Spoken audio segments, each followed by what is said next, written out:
Bonjour, mon nom est Julien Brasseur, bienvenue dans A PR of It, le podcast qui explore la manière dont la communication et l'ERP peuvent nous aider à accompagner nos changements de société. Bienvenue dans A PR of It, j'espère que vous serez a part of it. Bonjour. Dans nos métiers de communicants, c'est généralement l'actualité qui guide nos choix éditoriaux. Et d'actu, mon invité n'en a pas manqué ces derniers temps. Raison pour laquelle son choix s'est imposé naturellement. J'accueille donc aujourd'hui Stéphane Salberter, qui, après un impressionnant parcours à la tête de la communication corporate de grands noms de la finance, a récemment fait parler de lui coup sur coup. D'une part pour la création de son entreprise de consultance Kersel, pour avoir lancé le 19, un centre d'auto-formation au codage, avoir rejoint Canto en tant que senior advisor, ou encore pour sa collaboration avec le cercle d'affaires B19. Il n'en fallait pas beaucoup plus pour lui proposer de passer une demi-heure à échanger sur le rôle des RP et de la communication dans l'accompagnement du changement sociétal.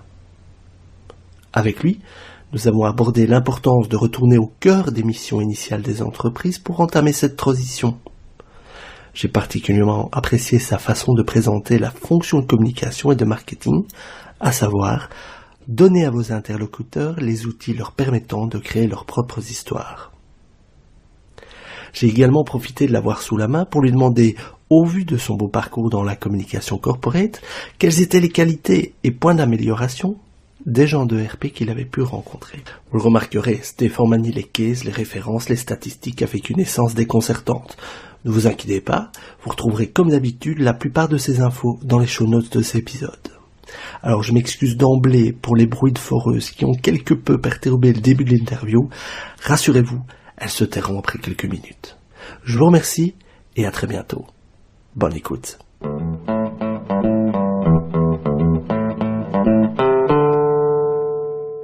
Bonjour Stéphane. Bonjour Julien. Merci de me rejoindre ici chez Voice. La raison pour laquelle je t'ai invité, c'est...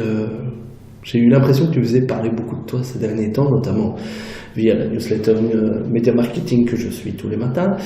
Et donc voilà, je t'ai vu démarrer un projet avec l'école 19 ici à Bruxelles. Je t'ai vu rejoindre pour certains projets le bureau à Canto. J'ai entendu parler d'autres initiatives comme l'association avec Oxypress sur les conférences au B19. Je me suis dit, tiens, voilà, j'ai déjà eu l'occasion de te rencontrer sur différents projets, notamment chez ING, et tu abordes notamment sur ton profil LinkedIn des notions qui m'interpellent moi, à savoir tout ce qui est share value, tout ce qui est purpose. Et donc, c'est des concepts qui résonnent assez bien chez moi. Et donc, je profite de ton actualité pour t'interpeller là-dessus. Est-ce qu'on peut passer en quelques mots ton parcours? Tu as plutôt un parcours dans le secteur bancaire. Et alors, voir un petit peu comment tu as évolué dans ce secteur. Exactement. Alors, ce qui est intéressant, c'est qu'il y a le parcours professionnel qui peut être visible et qu'on peut lire sur LinkedIn. Et puis, il y a tout ce qu'on ne lit pas, mais qui est dans l'être humain et qui peut ressortir à un moment. Effectivement, j'ai passé plus de 20 ans dans le secteur financier, dans différentes institutions, dans différentes fonctions et dans différents pays. Ce qui m'a permis de voir, d'une part, les logiques pays et multi-business line des entreprises, business line multi-pays et corporate, ce qui est un peu les dimensions de la plupart des grandes entreprises aujourd'hui, que ce soit dans les métiers du corporate communication au sens large, en incluant évidemment le sustainability, la gestion de réputation, la communication de crise, l'interne, et aussi les métiers de marketing et branding. Ce sont parfois deux métiers, deux professions qui ne se parlent pas beaucoup. Dans certains cas, maintenant, on commence à fusionner ça au niveau des organisations, dans d'autres pas. Maintenant, ce qui m'a permis de voir tout ça, avec quelques spécificités peut-être, c'est d'avoir beaucoup travaillé sur ce qu'on appelle la C-suite, donc tout ce qui est CFO, CEO, mais aussi également cette clientèle de C-suite, à savoir les chefs d'entreprise, tant pour leur vie professionnelle en corporate banking, commercial banking, ou également en vie privée avec le private banking. Donc tout ce qui est mass affluent et autres, une certaine probablement expertise, et aussi... Je t'interromps, c'est une thématique que j'ai évoquée dans un épisode précédent. Généralement, tout ce qui est réputation, on occulte on s'occupe surtout du discours, on s'occupe de diffuser ce qui est discours, mais le rôle de conseil à la C-suite est un rôle qui est peu valorisé aujourd'hui encore dans l'image des RP, notamment de la communication corporate. Dans ton expérience, tu as eu d'emblée ta place à la table des décideurs auprès de la C-suite pour les challenger sur la réputation, pour donner des conseils sur la manière dont l'entreprise doit aussi s'orienter en fonction de la réputation qu'elle a. Alors j'ai toujours posé beaucoup de questions. Et c'est évident que quand je reçois un plan stratégique et qu'on me demande de le communiquer, la première chose que je fais, c'est de poser des questions par rapport au plan lui-même, avant même la communication et les différents éléments, et de voir quel est le bénéfice de ce plan versus les potentiels coûts réputationnels, notamment. C'est une place qui se gagne aussi, c'est pas gagné non plus avec tous les dirigeants, mais ce que l'on voit aujourd'hui par exemple, il y a un cas qui me paraît très intéressant, c'est ce qui est en train de se passer chez Proximus, où l'ancienne DIRCOM Neil, pour pas la citer, vient de nommer Strategic Advisor. Okay. Et donc ça montre, et c'était encore confirmé par 2 études de chasseurs de tête anglo-saxons, chasseurs de tête spécialisés dans le monde des corporate affairs, on va faire ce mot-là que la communication, qui est une action, qui montre que finalement, les gens qui gèrent aujourd'hui les actifs intangibles, qui gèrent aussi la perception, qui gèrent aussi la réputation, ils ont une vue d'hélicoptère de l'entreprise, ils ont aussi une vue de l'ensemble des demandes des différentes parties prenantes, qui peuvent être des demandes qui apparaissent à la base contradictoires. Et il faut pouvoir gérer, dans les rapports annuels, les rapports annuels intègrent aussi les risques non financiers. Il y a tout ce qu'on appelle materiality dialogue aussi, et on constate que certains patrons des corporate affairs ont développé tous les skills nécessaires pour aussi devenir éventuellement dans la C-suite ou CEO. Et donc je trouve ça assez intéressant de voir que finalement aujourd'hui avoir un storytelling n'est pas suffisant, il faut aussi avoir un story doing. Oui. Le monde est devenu complètement transparent, c'est pas à toi que je vais l'apprendre aux spécialistes notamment des médias sociaux. Oui. Et donc il faut en permanence quelqu'un dans l'entreprise qui, je trouve, à la frontière entre le monde interne et externe. Parce que même si on parle souvent de changement de carrière, de changement d'employeur, j'ai quand même été frappé tout au long de ma carrière dans les grandes organisations de voir finalement que beaucoup de gens ont encore fait toute leur carrière dans le même établissement. C'est pas une critique, c'est juste un fait, et ça a beaucoup d'avantages aussi, mais que la fonction pour la communication doit aussi amener la voix du monde extérieur sans complaisance. D'accord. Et comment concrètement, quel type de reporting tu amènes alors à la table de la C-suite pour réorienter les actions, démontrer des opportunités à prendre, évaluer certaines actions qui ont été prises? Alors plus qu'un reporting, je crois que c'est avant tout un dialogue, et c'est d'être capable, tout en étant le messager, de bien faire la différence, donc ce n'est pas toujours son opinion, mais de pouvoir brosser, d'avoir un tableau assez holistique. J'ai le plaisir maintenant de voir que dans le cadre de la transformation d'ING, dans le bureau du CEO, il y a les différents indicateurs au niveau des salariés, au niveau de la réputation, au niveau de l'opinion publique. Et donc, de plus en plus de dirigeants prennent en compte l'impact sociétal qu'a leur marque, qu'a leurs opérations. Et donc, c'est surtout, on est dans un monde décentralisé aujourd'hui. Il ne faut pas que ça soit centralisé au niveau nécessairement de la communication. Mais c'est un travail qu'on fait avec le département ressources humaines, avec les CFO, avec les responsables du risque, avec les responsables du business. Mais on doit essayer de pouvoir partager tout ça sans cacher les éventuelles difficultés ou mauvaises nouvelles.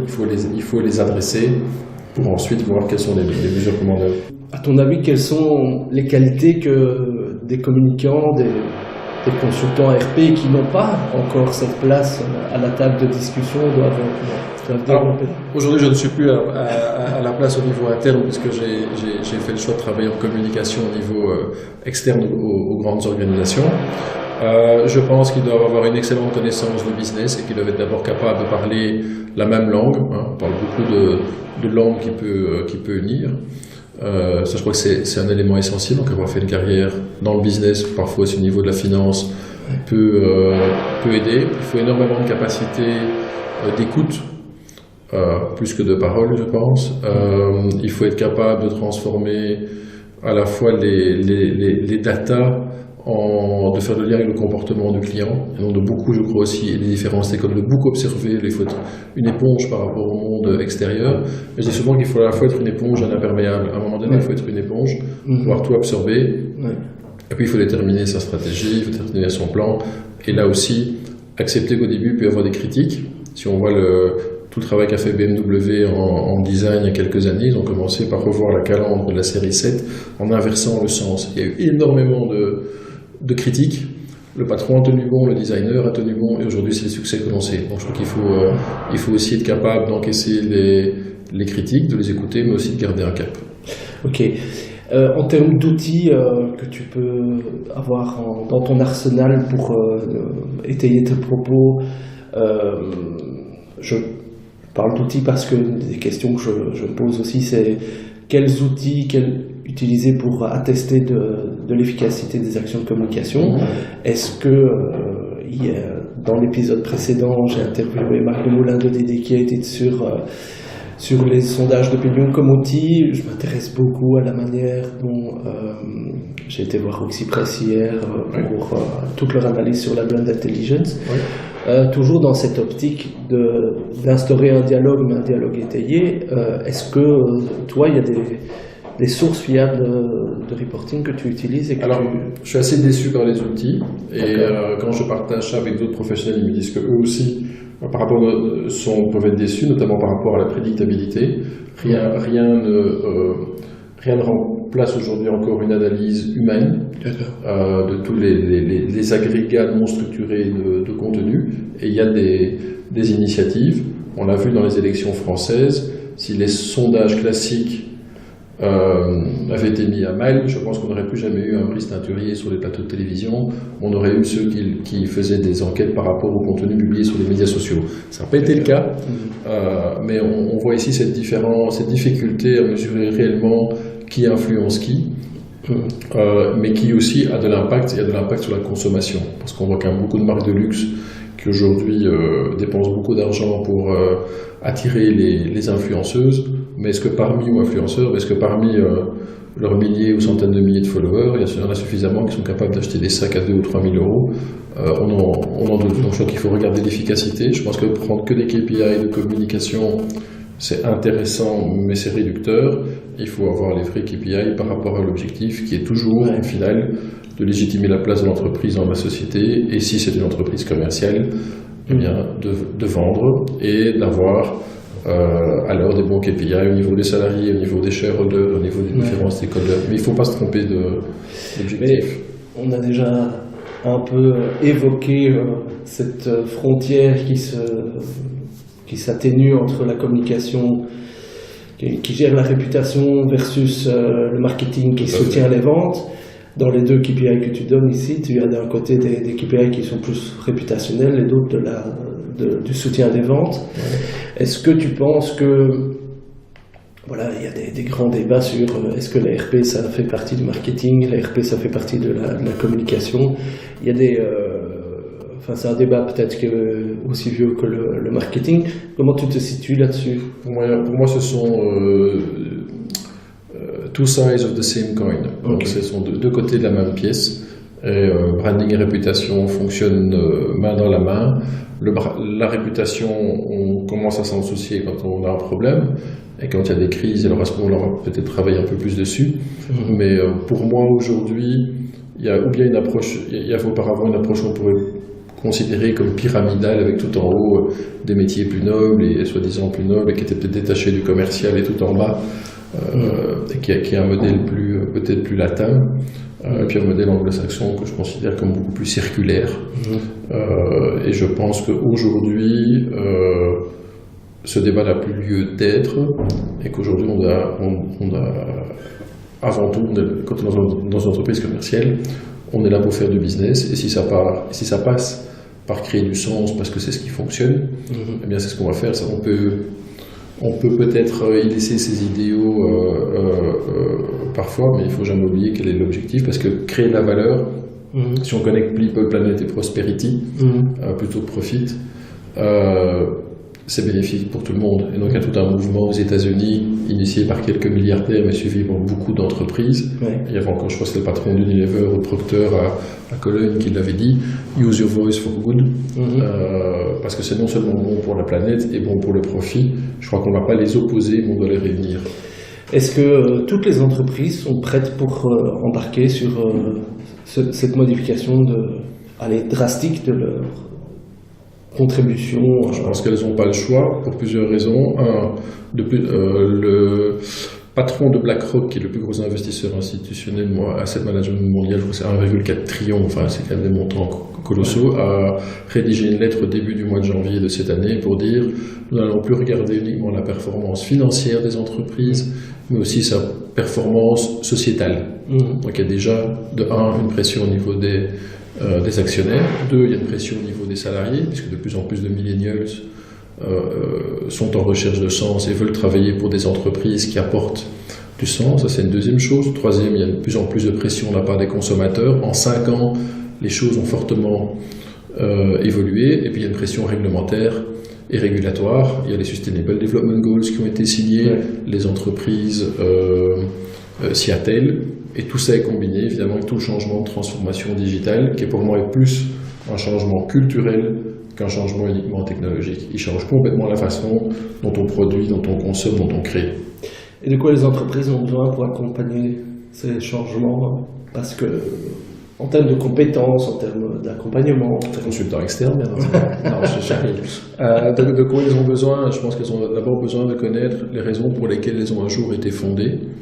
Derrière, il y a toujours un mythe d'un fondateur, d'un créateur, et elles étaient là pour résoudre un problème.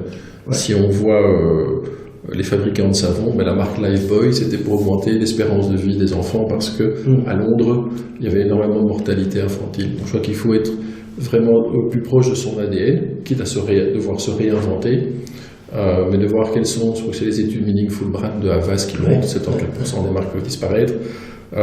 Qu'est-ce que moi, l'entreprise, fait pour résoudre un vrai problème qui est lié à mon business? Quand on voit Samsung encore et la compagnie d'assurance de Samsung Life, qui a transformé le pont des suicides en pont de la vie, c'est un endroit où les gens se suicidaient, et ça a un impact évidemment sur les assurances vie à payer, mais ils ont transformé ça en un pont de la vie avec tous des messages, la technologie a été, et aujourd'hui c'est devenu une grande attraction touristique. Donc chaque marque, je pense, chaque entreprise doit aller trouver quelle est sa raison d'être, quel est son purpose, et le mettre en action. Si c'est juste pour le mettre sur les murs et ne rien en faire, ça n'a pas beaucoup de sens, et c'est cette difficulté de passer du storytelling au story doing.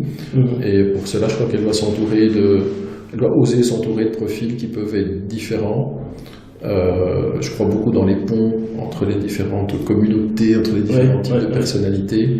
Et donc il y a l'éducation aussi, évidemment. Et tu penses que c'est des transformations qui se font par petits pas ou par des disruptions ça c'est un très très bon... j'ai pas ma religion là-dessus. Je pense qu'il faut avoir une vision qui peut être à long terme plus disruptive, mais qu'on doit avancer par petits pas. Parce qu'il faut jamais... On s'inscrit toujours dans le continuum historique, et si on prend des entreprises qui ont du legacy, je ne parle pas des pure players digitaux qui viennent de se créer ou des startups, il y a quand même une notion d'historique et de culture qui fait que ça nécessite du temps. Alors aujourd'hui, la plupart des entreprises essayent d'accélérer cela avec les méthodes agile et autres, mais il ne suffit pas de mettre un kicker ou une table de ping-pong pour être Google. Et donc quand vous avez si vous regardez aussi aujourd'hui en Belgique, c'est pas évident quand il y a une transformation importante de ne pas garder les gens qui sont là depuis 20 ou 30 ans, ne fait sur des questions de passif social. Et donc c'est un processus pas à pas avec des actions concrètes plutôt que des posters sur les murs. Est-ce que, en fait, le why, qui est le point de départ d'une transformation, tu parlais des savons, on revient toujours à son why initial, et c'est de le réaffirmer, en fait, d'une certaine manière, et pour voir dans quoi il s'inscrit aujourd'hui. Et parfois les entreprises ont dévié de leur why initial et la transformation aura plus de sens si elle se réinscrit dans leur logique. Un bon cas pour moi, c'est Kruidvat je pense que c'est eux qui a décidé de ne plus vendre de tabac dans ces magasins parce que ce n'était pas lié à leurs promesses. Ils se sont rendus compte qu'ils avaient, bon, peut-être qu'à court terme, ils détruisent de la valeur puisqu'ils vont vendre moins, mais ils savent qu'à long terme, ils vont en créer plus. Et donc, je crois que cette notion aussi de long terme est importante. Le why, c'est aussi l'audace, c'est aussi se donner, jeter la balle un peu plus loin pour se dire on va y aller, on va le suivre. Quelque part, il y a une fonction de communication aussi bien interne qu'externe pour créer une dynamique positive, un enthousiasme, une dynamique. Je pense que c'est des choses qui peuvent être faites. Et ça permet aussi que ces dynamiques ne soient pas uniquement top-down. Je ne sais pas si tu as des exemples de transformation d'entreprise où l'accompagnement, où on a impliqué le personnel et les stakeholders internes pour pouvoir... Je crois que ça se fait bien heureusement de plus en plus. Il faut trouver quels sont les éléments culturels qui peuvent venir tout le monde et qui rend unique. J'ai récemment travaillé dans une entreprise où le matin, les gens étaient capables de faire un jogging de 10 km entre eux et le soir d'aller voir de l'art contemporain. C'était unique à cette entreprise et donc il y a toute une série d'actions qui sont menées pour donner les outils aux gens. Et donc de plus en plus, la communication ou le marketing, c'est de donner les outils aux gens pour que les gens puissent créer leur propre story, leur propre contenu, engagé. Et donc on est dans un monde totalement décentralisé et il faut l'accepter parce que beaucoup de métiers historiquement qui venaient de la publicité et du payant étaient des métiers de planning et de contrôle. Alors que les métiers historiquement aussi de la communication dite corporate étaient des métiers qui étaient issus de la politique, du journalisme, donc des stories et donc aussi du earned et de la gestion de l'imprévu par rapport à un monde de la gestion du chiffre, du prévu. Et ces deux mondes doivent maintenant s'unir pour travailler ensemble et c'est pas facile évidemment parce que déjà ne fût-ce que l'attitude par rapport aux critiques, on le voit, certaines marques arrivent très bien à gérer les critiques, à dialoguer et d'autres vont encore avoir comme réflexe de supprimer les posts qui peuvent être négatifs. Et donc je crois profondément au dialogue et à avoir un dialogue, de ne jamais refuser le dialogue en tout cas. Sur ton profil LinkedIn, tu as appelé une notion que je ne connaissais pas, tu parles de reputation economy. Est-ce que tu peux expliquer un petit peu Oui, je crois qu'aujourd'hui, il y a une acceptance sociale de plus en plus importante à avoir pour pouvoir opérer. Sinon, vous vous faites tout de suite éjecter du système. Et donc, l'économie, la réputation, pour moi, c'est de prendre comme premier paramètre la réputation en vue de pouvoir opérer. Donc il y a certaines entreprises, on le voit aujourd'hui, qui sont en train, on le voit avec Accenture par exemple, qui ont gagné leur licence pour opérer sur le marché de la créativité. Ça n'était pas gagné. Il y a un article de Jean-François Sacré il y a encore 2 jours sur les groupes de consultance qui sont en train d'entrer. Certains vont arriver à gagner leur licence à opérer grâce à leur réputation et aux actions qu'elles vont mener, et d'autres peut-être pas. Mais on le voit aussi que les groupes médias sont en train aujourd'hui d'intégrer de plus en plus des fonctions de stratégie et de conseil. Certains vont pouvoir y arriver grâce à leur culture, d'autres n'y arriveront pas parce que ça n'est pas du tout dans le core business. Je constate quand même depuis 2-3 ans, alors que ce n'était pas une habitude sur le marché belge, que de plus en plus de clients sont prêts à payer maintenant pour du conseil et du véritable accompagnement stratégique qui est neutre et indépendant des moyens de production. Évidemment que si vous allez chez certains qui ne produisent que de la publicité ou du média, ils vont vous recommander de la publicité ou du média. Et le client est en recherche aujourd'hui d'avoir un partenaire en qui il peut avoir lui aussi confiance et qui va lui recommander le meilleur mix de communication. Il y a tellement de touchpoints aujourd'hui. Oui, c'est ça. Si on n'est pas rémunéré sur les touchpoints, mais sur le conseil, ça donne... Voilà, j'ai en son temps travaillé pour une banque qui avait le conseil impartial comme tagline, et je pense que ce conseil impartial devient de plus en plus important. Tu es issu du domaine bancaire.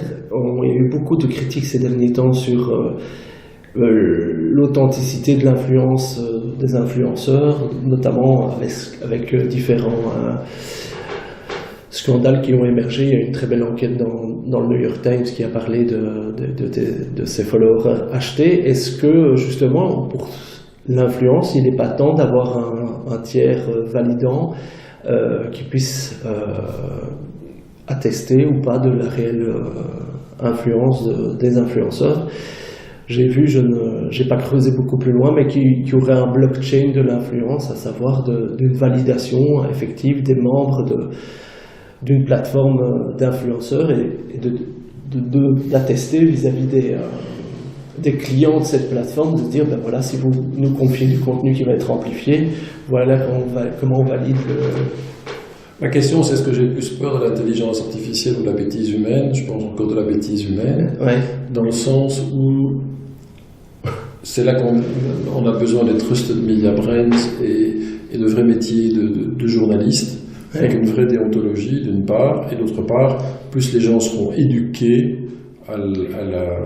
au décryptage des informations, des news, plus ils seront capables de se forger une opinion critique. Mais je veux dire qu'aujourd'hui, on risque d'arriver à un monde dualisé encore plus que fragmenté, avec d'une part ceux qui ont la possibilité d'acquérir, d'acheter des informations derrière le paying wall ou du Politico, du Mediapart, et une masse qui devient elle-même le produit des data qu'ils consomment, et c'est lié aussi alors à la malbouffe, à l'obésité, à tout ça. Néanmoins, je suis quelqu'un d'excessivement positif en être humain, et je pense tous les changements au niveau du fil Facebook, toute la campagne que fait Facebook en print. Aujourd'hui, on voyait Google qui risquait éventuellement 2 milliards et tout d'amendes. Je crois beaucoup à l'autorégulation entre les différentes parties, plutôt qu'une régulation imposée. On a vu qu'il y avait quand même aussi beaucoup de régulation dans le secteur bancaire, et ça n'a pas empêché un certain nombre, il ne faut pas jeter le bébé comme du bain, un certain nombre de comportements déviants. Je suis fondamentalement aussi attaché à la liberté d'expression, à la liberté de la presse, et donc je me méfie de tout ce qui est régulation de contenu. Voilà. On va faire une transition avec ta vie actuelle maintenant. Dans un facteur de succès pour augmenter la confiance, c'est l'interpersonnel en fait. Et c'est ce que tu disais, faire confiance à des journalistes, à des gestionnaires de contenu qui peuvent être encore les garants de l'authenticité. Je pense aussi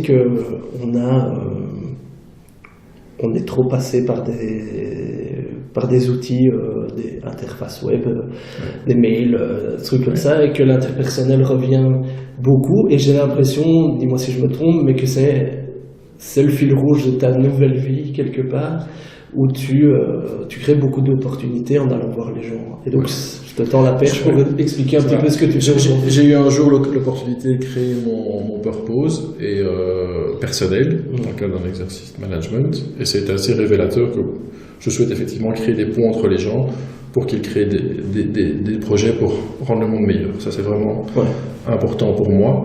Et c'est vrai que si on a environ 50% des gens qui vont changer de job d'ici 2030, on sait que pour changer de job, il faut un réseau.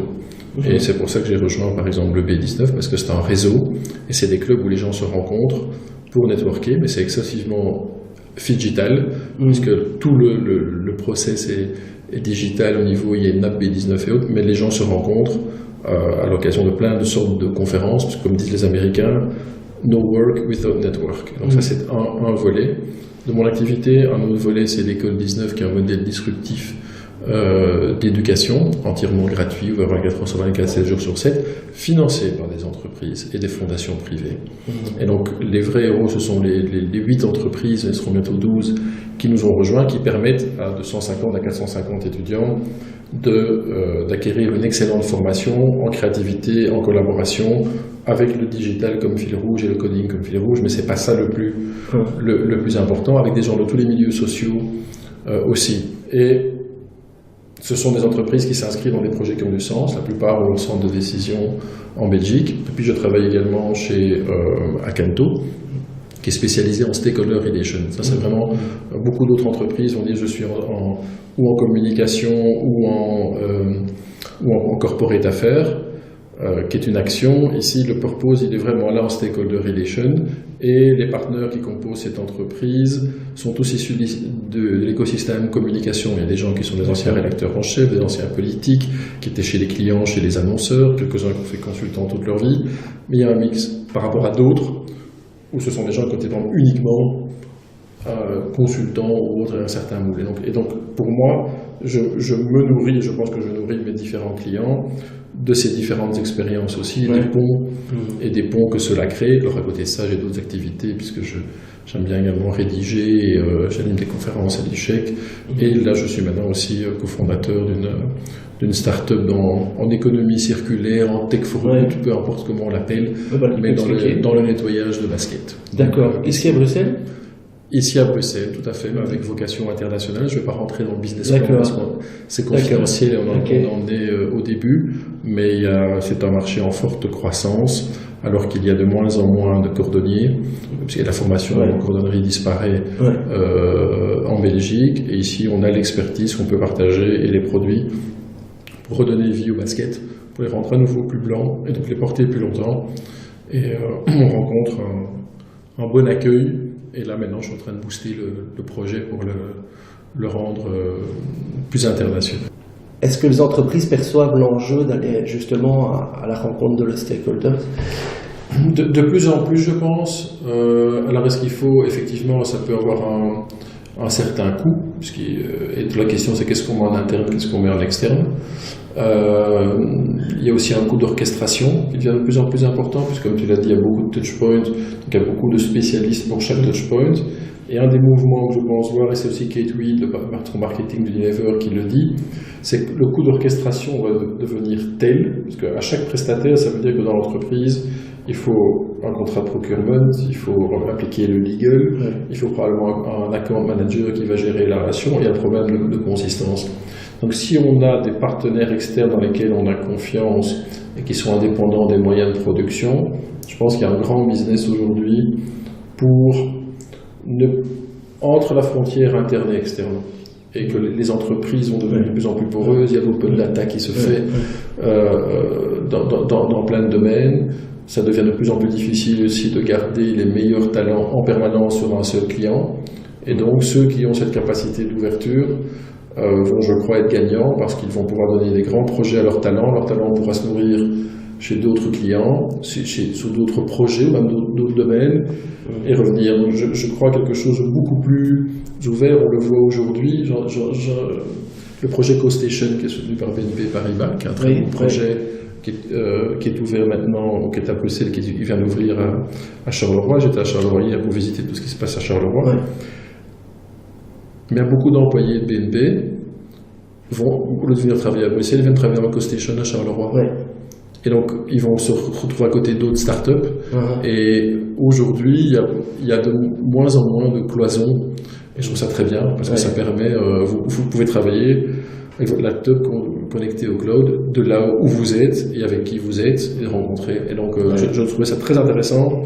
C'était pas prévu que CoStation soit là pour accueillir des employés de BNP, c'était plutôt pour des startups, mais c'est un effet qui n'était pas planifié non plus, qui est un effet, je trouve, très bénéfique. Ce que j'aime bien dans l'exemple que tu donnes, c'est qu'on a tendance à attribuer des responsabilités donc par les stakeholder relations. Ben ici, c'est des employés de BNP qui font du stakeholder exactement en allant à la rencontre d'autres gens, des startups. BNP, c'est la banque des entrepreneurs, où ils se positionnent aussi là-dessus. Exactement. C'est super intéressant. Tu as été à la tête de la communication corporate de plusieurs banques. Tu as eu probablement affaire à des agences RP. Oui. Est-ce que tu aurais un conseil ou des choses que tu as particulièrement appréciées ou des choses qui pourraient être mieux faites que tu recommanderais? Alors partout, j'ai trouvé, je crois, énormément de gens professionnels qui voulaient faire leur métier au mieux et surtout très dédiés au niveau des clients. Donc ça, je crois que c'est... Il y a deux éléments qui me frappent. Le premier, c'est que c'est l'exclusivité sectorielle dans le monde de la communication. On n'a pas dans le monde quasi des ressources humaines ou de la stratégie. C'est-à-dire que si vous allez chez un des Big Five, BCG, McKinsey et autres, vous savez pertinemment bien qu'ils travaillent pour vos concurrents, et vous êtes content parce que vous vous dites, il a une vue d'ensemble, il donnera des bons conseils. Dans la communication, alors que la gestion de la marque et la réputation, c'est important, on fait le contraire. C'est-à-dire que chaque agence a, et les réseaux sont créés comme ça, sa marque de voiture, sa banque, son opérateur de télécom. Et donc, il y a parfois un manque de spécialisation et de connaissances. Et pourquoi ne pourrait-on pas avoir une agence qui a 4 marques de voitures et qui va être nickel en voiture ou en banque ou autre chose. Donc, c'est une première réflexion. Par rapport et donc on a des gens qui sont très calés dans leur métier, mais qui parfois sont limités dans la connaissance du secteur dans lequel. La deuxième chose que je voulais dire par rapport aux agences, c'est comme chez certains, il n'y a pas une connaissance non plus importante de comment ça fonctionne chez le client. Elle manque des opportunités pour le client, mais aussi pour elle. D'élargir le business. Il y a souvent encore notamment en communication interne, sur le lien entre public affaires et RP, entre marketing et communication corporate. Et donc, elles auront parfois tendance à rester dans le briefing qu'on leur a donné, alors qu'elles pourraient mieux aider le client et aussi mieux gagner leur vie si elles avaient une vision plus large. Je dirais que c'est les deux éléments qui m'ont le plus frappé. Ça arrive parfois parce que la personne qui a pris la démarche de recruter une agence RP, elle se dit pas que, en interne, chaque département, on a engagé une agence web, une agence RP, une agence de communication interne éventuellement, mais même en interne, il n'y a pas de vue. Tout à fait. Donc ça, c'est aussi à nous à faire notre case. On arrive à la dernière question. Est-ce que tu écoutes des podcasts ? Très peu. Voilà. C'est une réponse fréquente dans ce podcast. Je vais te en recommander quelques-uns. Merci beaucoup, Stéphane. Est-ce qu'on peut te trouver quelque part sur Internet? Oui, on peut me trouver sur Twitter, bien sûr. On peut me trouver sur LinkedIn. Et Facebook, maintenant, on devient de plus en plus professionnel. D'accord. On mettra tout ça dans les show notes de cet épisode. Merci beaucoup. Merci à toi.